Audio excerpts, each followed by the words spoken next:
I was born in Siberia.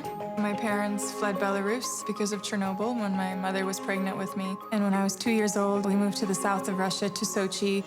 My parents were very young when they had me. My dad was working in construction. My mom was still in university. My dad was very passionate about sports. And one day when he went to play some tennis, I picked up a racket and started hitting against the wall by myself.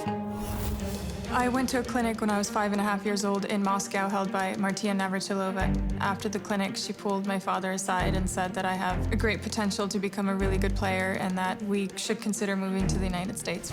The transition to the United States was incredibly tough. My mom was left behind because of visa issues, so I didn't see her for the first 2 years. My dad was trying to find local jobs here and there. I barely knew any English, and my dad even knew less than I did. When I was 14 years old, I made my professional debut, and that's when I started playing with the big girls. In 2004, when I was just 17 years old, I won my first Grand Slam, which was Wimbledon.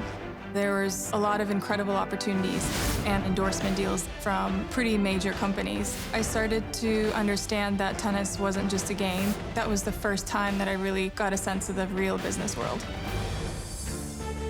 In 2012, I decided to start my candy company called SugarPoha. I've had a sweet tooth ever since I was a very young girl, and I still very much do. We need to continue being fun, colorful, and flirty. After being a small part of many big brands, I wanted to be the one in the front office making decisions. When you're in charge of your own business, it's a completely different ballgame. You're in charge of the distribution, you're in charge of the creative, you're in charge of the people you hire, and I really wanted to make that step.